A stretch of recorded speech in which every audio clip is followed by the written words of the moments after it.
Halo, selamat datang di kelas Matematika Rekayasa. Di minggu kedua ini kita akan mereview beberapa soal dari kalkulus dan kemudian kita akan membahas ya. Jadi semoga ini bisa mengingat kembali apa yang sudah dipelajari di kalkulus. Mungkin yang kita review sedikit-sedikit saja ya, karena nanti akan kita bahas lebih lanjut tentang differential equation-nya.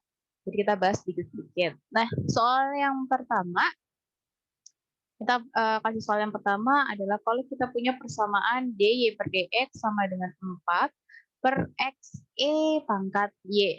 Nah, gimana cara menyelesaikan ini gitu, cara menyelesaikan persamaan ini. Ini equation-nya ya. Jadi kita harus menyelesaikan, jadi kita harus mendapatkan y sama dengan apa. Nah, kalau ada yang seperti ini, kalau dia ada dy, dx, dan di sini ada x, ada unsur y, berarti kita harus separable. Kita harus men-separate yang y ya sama y, yang x sama x. Maksudnya gimana? Ya, yang y ini dikumpulkan sama y, dikalikan silang ya, berarti pangkat y dy gitu ya. Dan kemudian yang ini tetap di sini 4 per x, kemudian dx-nya pindah, dikalikan ke sana. Ya, jadi kita dari persamaan yang di atas ini, kita kumpulkan ya, yang y dikumpulkan sama y, yang x dikumpulkan sama x, barulah ini baru bisa kita integralkan. Nah, integral dari sebuah eksponensial adalah eksponensial itu sendiri. Jadi dia adalah eksponensial itu sendiri. Nah, kemudian integral dari 1 per x itu pasti hasilnya adalah ln x ya. Jadi yang di sini 4-nya keluar ya, kalau saya bisa tuliskan, jadi 1 per x dx nanti seperti itu. Kemudian ini integral pangkat y dy gitu. Nah, jadi integral dari pangkat y adalah pangkat y itu sendiri gitu ya, eksponensial y itu sendiri, dan di sini ada 4. Di sini hasilnya adalah ln x plus c gitu ya. Kita punya 4 kali ln x plus c. Ini adalah, apakah di sampai sini aja kita sudah berhenti? Belum. Karena kita di sini harus apa bentuknya? Harus y. Lah gimana? Ini eksponensial. Berarti ya kalau mau menghilangkan eksponensial, kalikan dengan natural log, ln. Ya. Berarti ln pangkat y sama dengan ln gitu ya. Ini harus hati-hati, harus dikurung 4 ln x plus c, c-nya konstanta. Jangan lupa ditulis gitu ya. Nah, ini akan mengcancel ln dari eksponensial, maka ini adalah sama dengan y. Jadi nanti kita punya y sama dengan ln 4 ln x plus c. Ini adalah hasil akhir kita kalau kita mau mencari solusi dari sebuah equation yang tadi, yang paling awal. Oke? Itu adalah soal pertama kita ya. Jadi kita men-separate kan x ya x sama x, y sama y begitu ya. Oke, kita lanjut ke soal yang kedua. Kita misalkan punya trigonometri ya. Kalau kita punya dy per dx itu sama dengan secant x per y kuadrat. Waduh, gimana ini secant x kuadrat gitu ya. Sama ya, kita kalikan dulu karena ini harus dikuadratkan dulu ya biar kita gampang. Jadi dy per dx itu sama dengan secant kuadrat x per y kuadrat, di mana berarti sama seperti tadi bahwa yang y dikelompokkan dengan y, yang x dikelompokkan dengan x. Berarti y kuadratnya ke sana ya, y kuadrat dy, yang dx-nya ke sana secant kuadrat x dx. Baru, sorry, saya kayaknya ini x-nya saya tuliskan seperti ini ya. Kalau x yang ini soalnya saya untuk kali biasanya ya. Nah, ini baru setelah berkumpul nih yang y sama y, yang x sama y, sama x sama x gitu ya. Setelah berkumpul baru bisa kita integralkan. Nah, integral dari y kuadrat dy sama dengan integral dari secant kuadrat x dx. Integralnya y kuadrat apa? Y pangkat 3 ya. Tapi di sini ada sepertiganya. Betul? Dan kemudian di sini integral dari secant kuadrat x. Ada yang ingat? Integral dari secant kuadrat x adalah tangen x plus c. Apakah sudah selesai? Belum ya. Kenapa belum? Karena ini harus dalam bentuk Y sama dengan, gitu ya. Oleh karena itu, ini sepertiganya boleh saya bawa ke sana dikalikan ya. Jadi kita punya Y pangkat 3 itu adalah 3 dikali tangen X plus C. Di mana karena ini pangkat 3, berarti Y-nya adalah akar pangkat 3 dari 3 dikali tangen X plus C. Ini adalah solusinya kita. Gitu ya. Oke. Kita lanjut ke pertanyaan berikutnya. Pertanyaan berikutnya seperti ini. Jadi mungkin kalian kalau lihat pertama kali mungkin akan lebih ini diapain dulu ya gitu ya. DY per DX sama dengan X kuadrat per 10Y dikurangin 2X per 5Y. Wah, ini yang mana yang X, mana yang Y? Gimana cara nyatuinnya ini? Gimana cara nyatuinnya kira-kira guys? Gimana nih kira-kira? Oke. Coba di sini ada Y ya, yang di bagian sini ada Y, yang di bagian sini ada Y gitu ya. Coba kita kelompokkan ya, biar Y-nya keluar aja gitu ya. Boleh ya? Kita keluarkan Y-nya. Gimana maksudnya keluarkan Y-nya? Saya keluarkan Y-nya 1/10Y misalkan. 1/10Y ya saya keluarkan di sini, baru ini dikali. Ini kan berarti X kuadrat ya. Kan X kuadrat per 10Y ya, 10Y sudah saya keluarkan di sini. Dikurangin berapa? Ini 10, di sini ada 5Y. Tadinya 10, berarti ini 2X tetap. Ini dikalikan berapa nih 10Y biar jadi 5Y? Dikalikan setengah. Jangan kasih Y ya, jadinya Y kuadrat nanti ya, karena Y-nya sudah saya keluarkan di sini.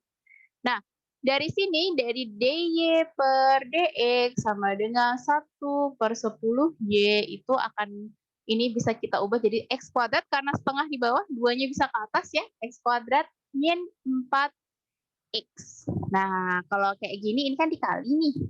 Udah kan nih, misalkan nih Y sama X-nya, baru deh kamu bawakan ke sana. Ini 10Y.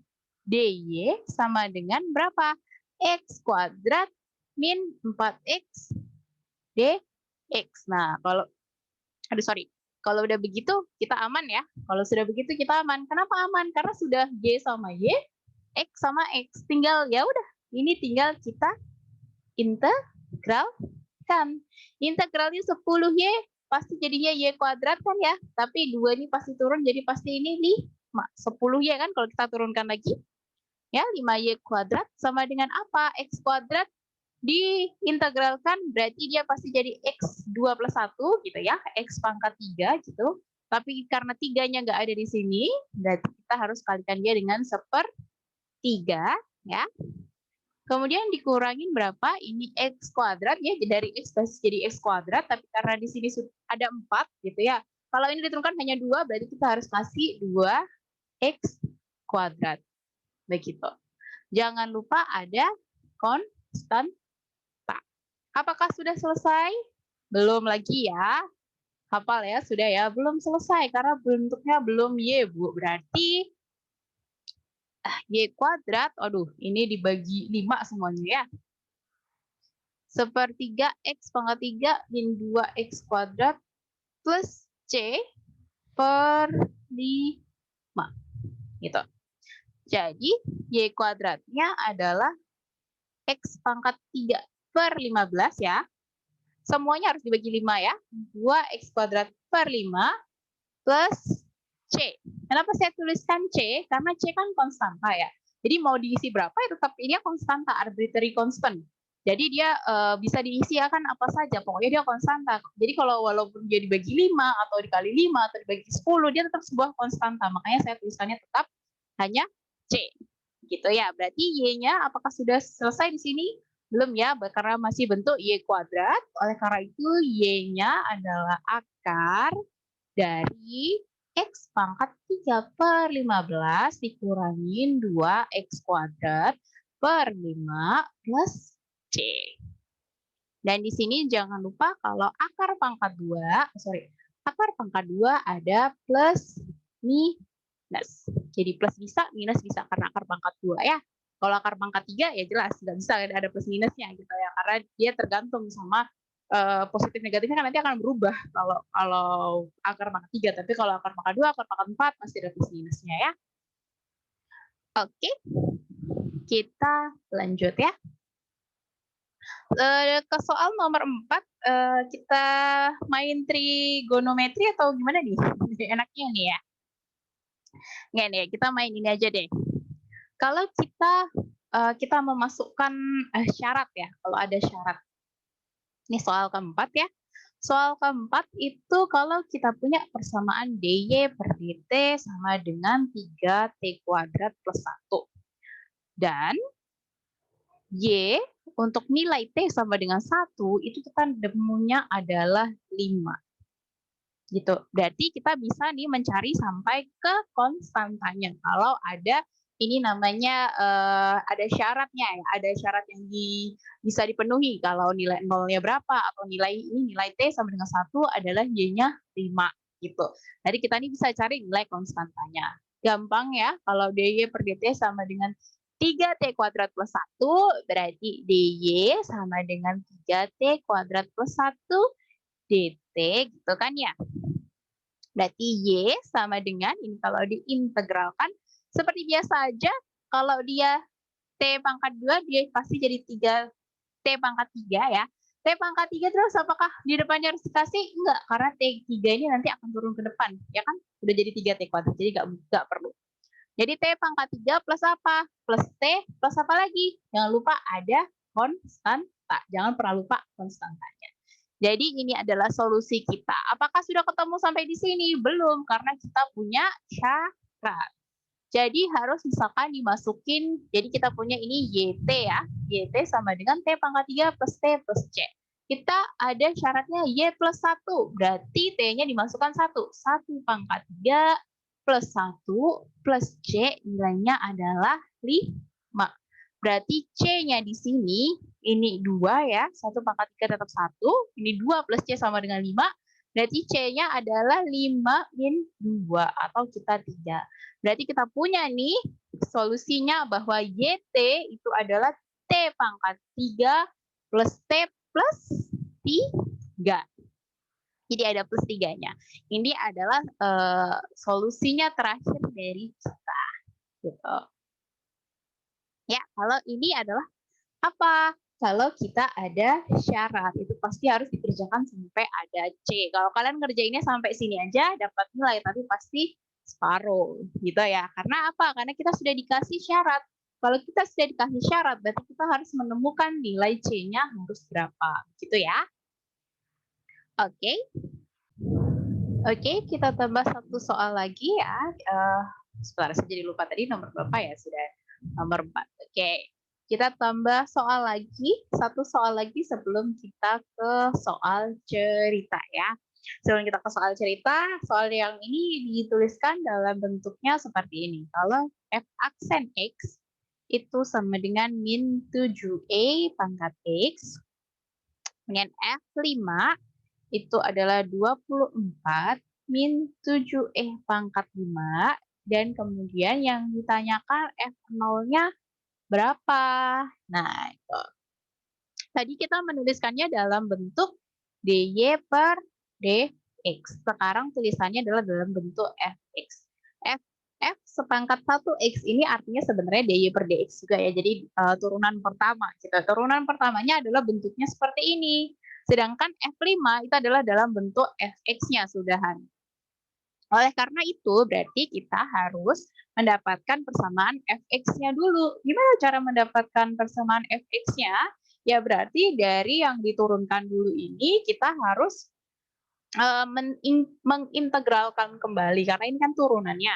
Turunannya jadi ini. Berarti kalau kita mau cari fx-nya ya kita integralkan lagi gitu. Nah, kalau f aksen x-nya adalah min 7e pangkat x, integralnya dari ini min 7e pangkat x min 7 tetap ya di dalam, dan ini integralnya e pangkat x dx.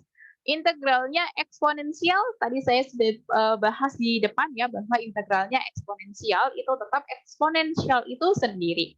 Berarti dia tetap min 7E pangkat X itu adalah hasil fx-nya. Min 7E pangkat X plus C. Jangan lupa ada C-nya. Nah, berarti sekarang kita harus mencari nilai C-nya. Sebenarnya kalau dilihat dari bentuknya ini, dan juga bentuknya ini, sudah akan kelihatan sebenarnya C-nya pasti 24. Karena apa? Coba kita masukin ya. F-nya kalau 5, berarti min 7E pangkat 5 plus C, nilainya berapa? Nilainya adalah sama dengan 24 min 7E pangkat 5. Di mana ini bisa saling menghilangkan, berarti kita dapat nilai C-nya adalah 24. Gitu. Berarti tadi fx kita yang ini C-nya bisa kita ganti ke 24. Berarti fx-nya adalah min 7E pangkat X plus 24. Sekarang kalau yang dicari adalah apa? Yang dicari F0-nya, Bu. Kalau yang dicari F0-nya berarti kalau yang dicari F0-nya di sini F0 ya. Ini dimasukin 0. 0 ya. Berarti min 7E pangkat 0 plus 24. E pangkat 0 berapa nilainya? 1 ya. Jadi ini adalah bisa saya balikan 24 min 7. Berarti F0-nya adalah 17. Ini adalah hasilnya. Seperti itu kok ya. Jadi jangan bingung kalau saya nulisnya nanti jadinya F aksen X. Sebenarnya ini adalah notasi yang sama dengan dy per dx, bahwa dia turunan pertama dari fx, berarti f aksen x. Kalau nanti turunan kedua berarti f double aksen x, gitu ya. Oke, itu tadi adalah 5 soal pertama yang nggak ada soal ceritanya. Nah, tapi kebanyakan kalau kita menggunakan di matematika rekayasa ini sebenarnya adalah bagaimana kita mengenalkan dari persoalan yang ada di kehidupan nyata atau persoalan yang ada di teknik lingkungan yang nyata gitu ya dalam pengolahan limbah. Jadi kita mengartikan dari proses pengolahan limbah dan sebagainya itu ada lajunya, ada rate-nya. Nah, kita mengartikan bagaimana rate itu kita bisa menghitung dari soal cerita. Begitu. Jadi kita ada ceritanya ya, ceritanya kita ngolah limbah, baru kita tuliskan dalam model matematisnya, kita tuliskan model matematisnya seperti apa, baru kita mencari solusi dari model matematis yang kita pakai atau yang kita buat itu.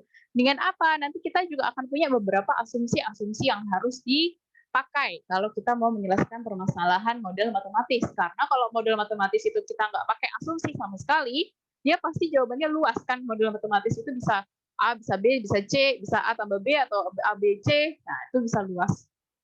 Jadi kita harus bisa memilah-milah gitu. Ini mana ya yang diasumsikan dulu biar kita mencapai sebuah solusi dulu. Baru kita apakah asumsi itu tepat atau tidak. Nah, itu nanti kita pelajari lebih lanjut ya. Oke, kita next ke soal kita yang pertama gitu ya. Kalau kita punya the warming or cooling rate of a drink is proportional. Oke, cooling rate of a drink. Maksudnya apa? Maksudnya warming or cooling rate. Jadi kalau kita punya minuman, kita dinginkan ya. Nah, bagaimana dia secepat apa dia menjadi dingin atau secepat apa dia menjadi panas gitu ya. Ini kata-katanya yang perlu digarisbawahi itu adalah ini guys, proporsional. Kalau sesuatu itu proporsional, dia pasti sama dengan, bisa kita gini, berarti cooling rate. Kalau kita berbicara cooling rate atau warming rate gitu ya, kalau kita berbicara sebuah rate, itu pasti adalah kita membicarakan tentang integrasi.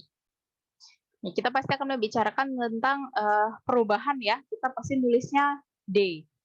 Jadi perubahannya apa? Perubahan dari suhu kan ya, kalau kita mau memanaskan atau mendinginkan sebuah minuman, kita pasti berbicara tentang suhu. Bagaimana suhu itu berubah sesuai dengan waktu. Itu katanya proporsional. Kalau proporsional berarti proporsional sama dengan, bukan super nanti ya, tapi sama dengan. Dia bilang proporsional dengan difference between ambient temperature. Sebentar.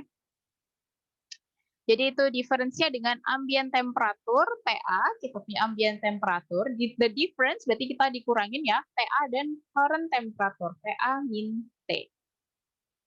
Gitu. Nah, apakah begitu saja? Tidak. Karena kita tahu bahwa cooling rate adalah kita harus ada konstanta. Ya, ada konstanta yang menemani di situ, entah itu kalau kalian mengenal ada konstanta Boltzmann, ada konstanta lain-lainnya. Nah, itu konstanta ada K ya. Nilai K di sini yang harus kita cari juga. Itu baru kita tuliskan lagi apa yang menjadi yang diketahui di soal. Jadi inilah kita bagaimana cara mendeskripsikan soal ini.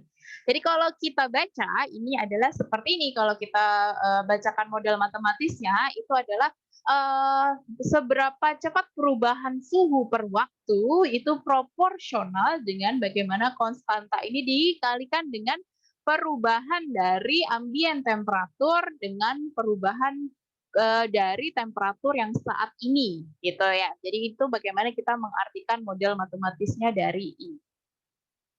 Jadi kita bisa mengartikan cerita jadi sebuah model matematis atau model matematis kita balikkan lagi menjadi sebuah cerita. Jadi inilah yang kita pakai ya untuk di matematika rekayasa. Jadi kita bagaimana melihat sebuah pengolahan limbah, nah kita artikan di dalam sebuah model matematis, baru kita nanti cari ini apakah gini doang. Ya enggak, nanti kita cari ini berarti T-nya nanti berapa, T akhirnya berapa. Nah, itu kita cari dengan cara pengintegralan jelas. Karena kalau kita punya diferensial seperti ini, caranya mencari solusi, ya berarti harus diintegralkan. Makanya kenapa di dalam matematika rekayasa ini, diferensial sama integral kalian harus kuat ya. Oke, kita lanjut. Nah, sekarang a puppy gain weight. A puppy gain weight. Maksudnya anak anjing itu kok kayaknya nggak enak ya dengernya. Anak kucing deh kita bilangnya. Anak kucing itu menambah berat gitu ya. Anak kucing menambah beratnya gitu dengan rate-nya, laju penambahan beratnya anak kucing itu nah ini kata kuncinya dibalik inversely proportional. Kalau dia bilang inversely proportional berarti kalau dia W gitu ya. Kalau dia proporsional berarti sama dengan. Tapi kalau misalkan dia tidak proporsional atau inversely proportional berarti begini nanti. Super. Nah, sekarang kita artikan. Oke. Bahwa perubahan berat dari seorang kucing di dalam age-nya ya, dalam waktunya perubahan penambahan berat di dalam setiap waktunya. Tadi kita bilang bahwa kalau ada perubahan atau growth gitu, kita pasti ada sebuah konstanta. Dia bilang adalah inversely proportional to each age. Jadi inversely proportional terhadap T-nya. Berarti dia tidak boleh seperti ini. Ini salah kalau kita menuliskan persapaan equation-nya yang ini. Ini salah. Karena ini berarti kalau memang soal ini adalah bilangnya proporsional. Tapi kita dibilang di sini bahwa inversely proporsional. Berarti karena dia inversely proporsional, berarti penambahan massa dari kucing itu per waktu adalah inversely proportional to its age. Gitu. Ini adalah yang betul. Jadi tidak boleh kali ya, tapi dibagi karena dia inversely proporsional. Nah, bagaimana kita menggunakannya itu? Nih, saya kasihkan soal. Gimana nih cara ngertiinnya nih? Gimana cara mengartikannya ini?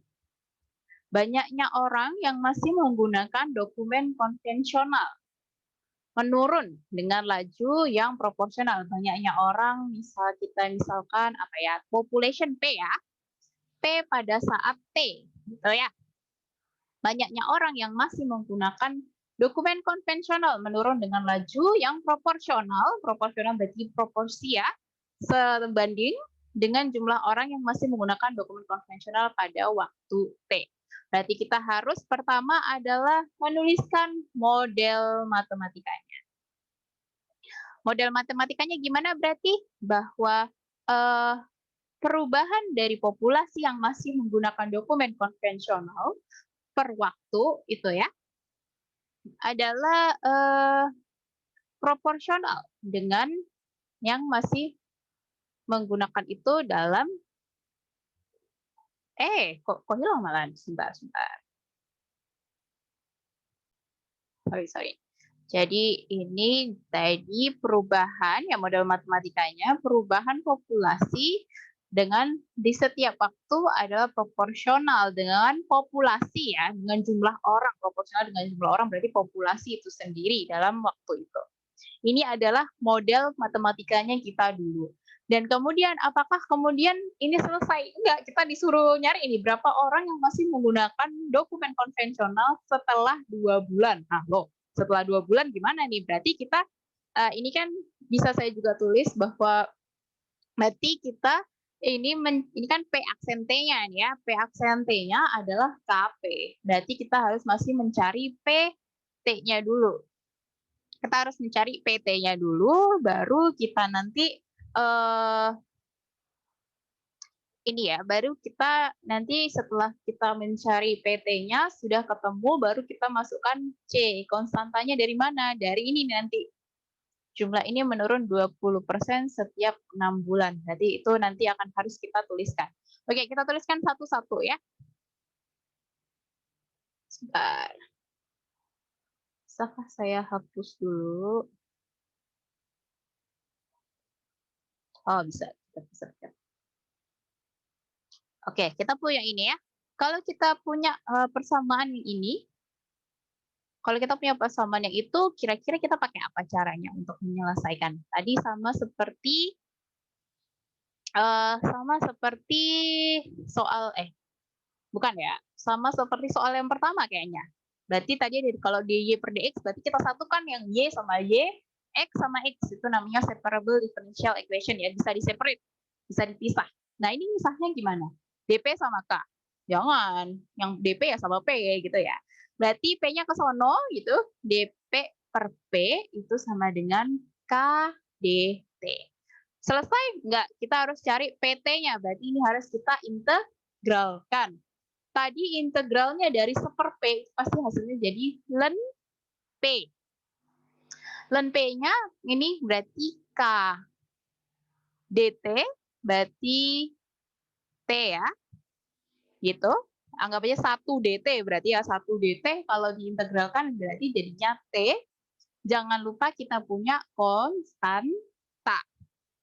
Nah, terus gimana ini Bu? Kok ln depannya? Saya mau nyarinya P-nya doang. Ya udah balikin aja. Kalau itu kita kalau mau menghilangkan ln dikalikan apa?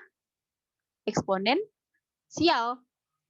Kalau mau menghilangkan eksponensial kita kalikan ln. Berarti P gitu ya, kita menghilangkan ln-nya adalah eksponensial K pangkat T plus C, di mana eksponensial ini itu bisa berubah menjadi E ke pangkat T plus E pangkat C. Bukan plus, C. Kali ya, sorry. Oke. Dikali ya, bukan plus. Oke, nah dikali. Sedangkan apa? Sedangkan ini eksponensial pangkat C itu kan pasti sebuah konstanta. Mau berapapun nilainya dia pasti sebuah konstanta gitu ya, bukan sebuah satuan jadi eksponensial dari K kali T gitu. Dia pasti sebuah nilai konstanta. Oleh karena itu mau dia dieksponensialkan atau apa dia pasti hasilnya nilainya C. Berarti ini bisa saya ganti menjadi C dikali eksponensial dari K sama T. Jadi C eksponensial K kali T. Sudah selesai Kak Bu? Di sini selesai Kak? Ini solusinya? Ya belum. Kamu punya ini.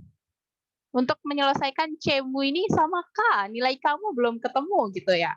Untuk mencari nilai C, gampang. Apa? Saat ini ada 10.000 orang yang menggunakan. Berarti ini pada saat P0 gitu. Kalau kita punya P0, berarti C eksponensial K kali 0 itu sama dengan berapa? 10.000 Bu. Lah berarti kita punya nih C-nya. Ini kan pasti E pangkat 0 kan? 1 kan ya. Kita punya nilai C-nya adalah 10.000. Bu, gitu ya. Nah, apakah sudah selesai? Belum lagi, sebentar ya.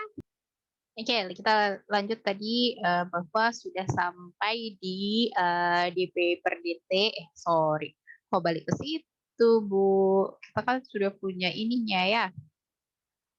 Kita tadi sudah punya hampir hasil akhirnya ya. Hampir, bukan hampir sih. Oh ya, hampir sih masih ya. Sorry. Jadi kita punya tadi yang terakhir adalah P, C-nya berapa ya tadi nilainya ya? 10.000 ya. 10.000 kemudian dikali berapa? Dikali E eksponensial K kali T. Bu, sudah selesai, Bu? Oh, belum. K-nya berapa nilainya? Kan yang nanti dimasukkan T-nya aja gitu. Nah, terus gimana? Wah, kita harus balik dulu sebentar ke sini. Sorry. Nah, untuk pengerjaan yang berikutnya kita harus balik lagi ke sini. Ini ya.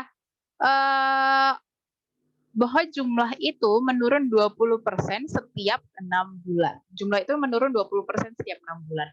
Berarti kita bisa menuliskan bahwa setiap 6 bulan ya populasi pada saat T plus 6 berarti per 6 bulan gitu dibagi dengan konsentrasi populasi gitu ya, populasi di saat T gitu.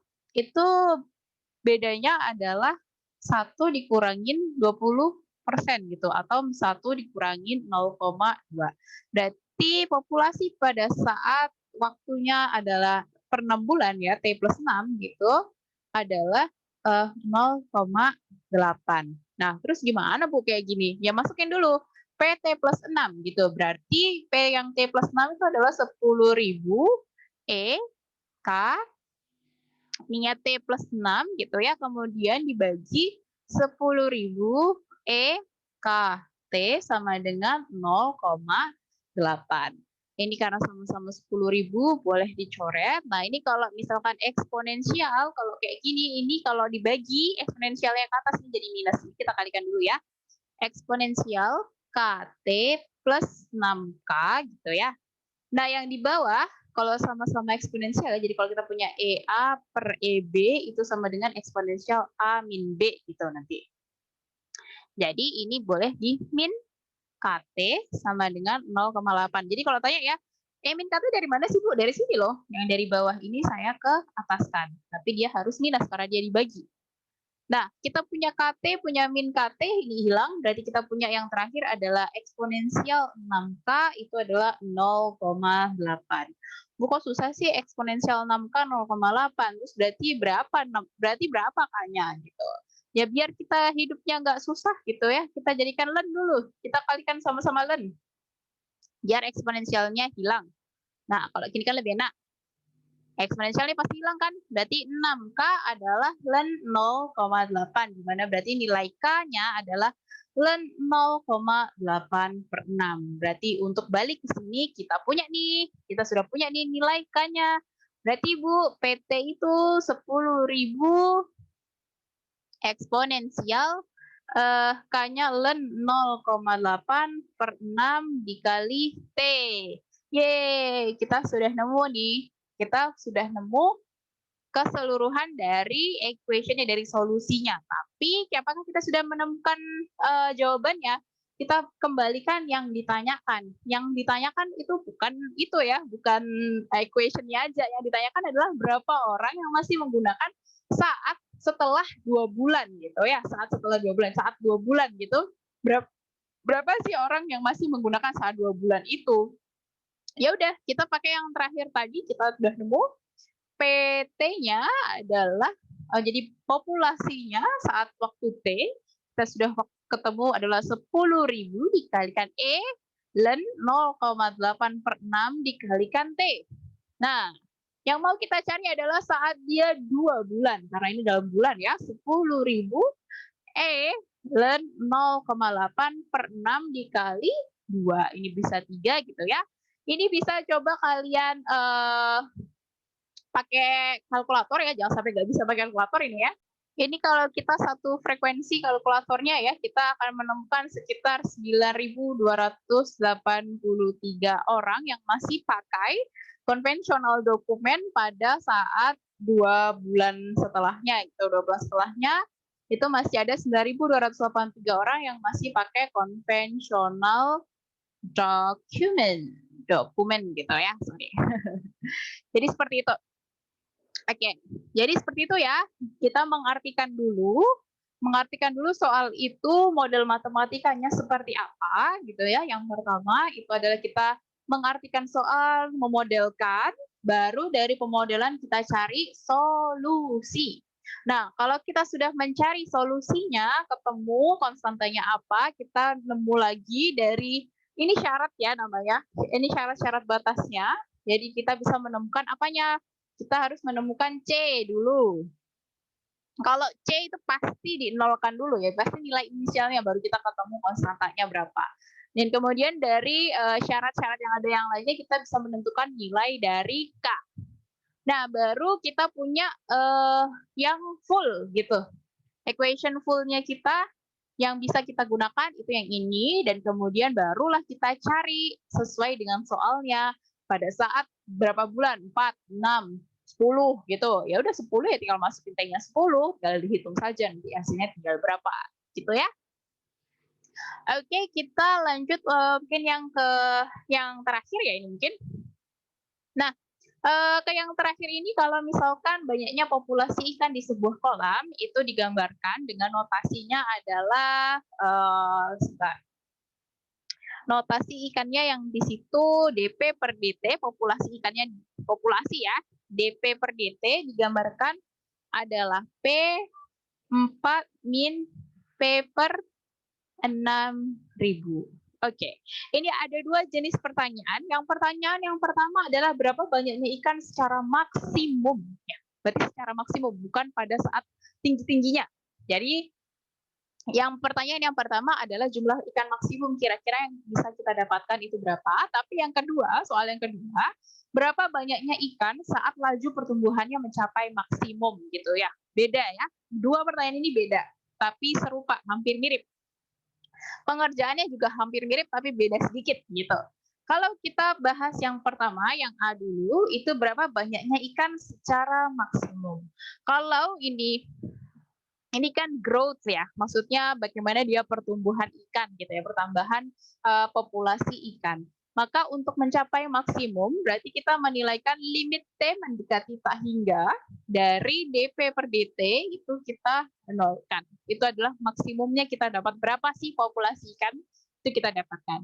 Nah, berarti gimana? Berarti DP per DT-nya itu atau yang kita tuliskan lagi P4 min P per 6.000 itu harus sama dengan 0. Dimana kita punya dua ini ya, punya akar-akarnya dua nih. Yang satu ini, yang satunya ini. Berarti akar-akarnya yang pertama P sama dengan 0 atau 4 min P per 6.000 sama dengan 0. Ini bisa kita ubah 4 sama dengan P per 6.000, berarti P-nya adalah 24.000.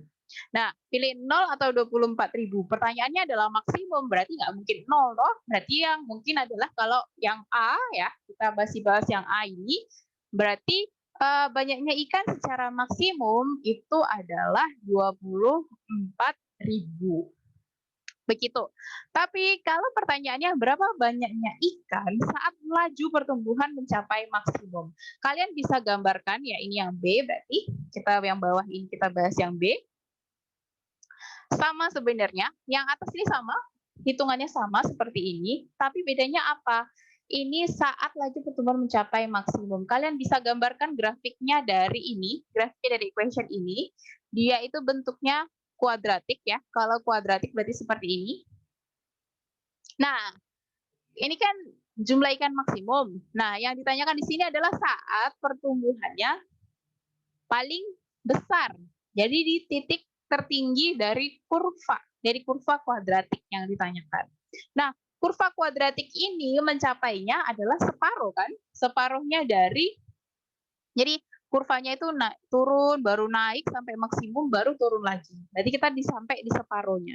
Nah, bagaimana kapan kita mencapai separuhnya ini? Berarti jumlah separuh dari nilai maksimum. Berarti tinggal setengahnya dari 24.000. Berarti yaitu 12.000 ikan.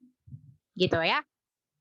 Jadi ini kalau kita pertanyaannya adalah berapa banyaknya ikan secara maksimum yang bisa kita dapatkan atau berapa banyak populasi ikan maksimum yang ada di dalam kolam itu, kita tinggal melimitkan turunan ini mencapai 0 gitu ya. Kita menilaikan dia 0, itu berarti kita entah 0 entah 24.000. Berarti kalau maksimum ya 24.000, minimumnya berapa? 0, nggak ada ikan gitu. Berarti maksimumnya 24.000. Tapi kalau ditanya berapa banyaknya ikan saat laju pertumbuhannya itu maksimum, berarti kita harus melihat grafik. Berarti kalau grafiknya dia kuadratik, berarti kalau dia laju pertumbuhannya saat mencapai maksimum, ini kan dp per dt ya. Ini waktu, dan kemudian ini waktunya. Nah, kok gerak lagi dia. Nah, berarti saat dia mencapai laju pertumbuhannya atau dp per dt-nya maksimum, itu separuhnya dari grafik ini kan ya. Berarti separuhnya dari grafik ini berarti separuhnya dari nilai jumlah maksimum. Berarti 24.000 dibagi 2 jadinya 12.000 ikan. Oke, mungkin segitu saja yang bisa saya saya berikan mengenai overview tentang kalkulus, dan kemudian juga merupakan gambaran sebenarnya, gambaran dari matematika rekayasa ini kira-kira nanti mau dibawa kemana sih, ke pemodelan teknik lingkungan, itu kira-kira juga ya mirip-mirip lah seperti ini. Kayak misalkan dari yang ini tadi, growth-nya ini bisa kalian punya kalau kita bikin kompos ya, kan nanti akan muncul sebenarnya mikroba-mikroba ataupun cacing-cacing yang membantu kita untuk menguraikan sampah organik kita yang ada di kompos tersebut. Nah, kalau di dalam sebuah eksperimen itu kita pasti bisa menemukan bahwa berapa sih cacing itu akan tumbuh tuh seberapa cepat sih. Nah, kita bisa memodelkannya secara ini. Jadi populasinya seperti ini. Nah, kita juga bisa melakukan eksperimen seperti ini ya. Berarti setiap 6 bulan apakah dia nambah berapa? Cacingnya dihitung kok bisa nambah langsung dari 1, 6 bulan 3 bulan kemudian mungkin nambah jadi 24 dan sebagainya. Nah, baru kita bisa memodelkannya secara lengkap yaitu seperti yang ini kita dapatkan ini. Nah, baru nih kita bisa menggunakan model itu, kita nggak usah ngitung-ngitung buka-buka kompos lagi gitu ya. Kita akan tahu, kita bisa pakai model itu. Oh, nanti berarti kalau saya 3 bulan naruh kompos, kira-kira akan ada cacing sebanyak berapa ya? Tinggal dimasukin ke model matematikanya ini gitu. Oke, kalau ada pertanyaan kita bahas di kelas ya. Jadi segitu saja yang bisa saya sampaikan mengenai overview kalkulus di matematika rekayasa minggu kedua ini. Terima kasih. See you next time.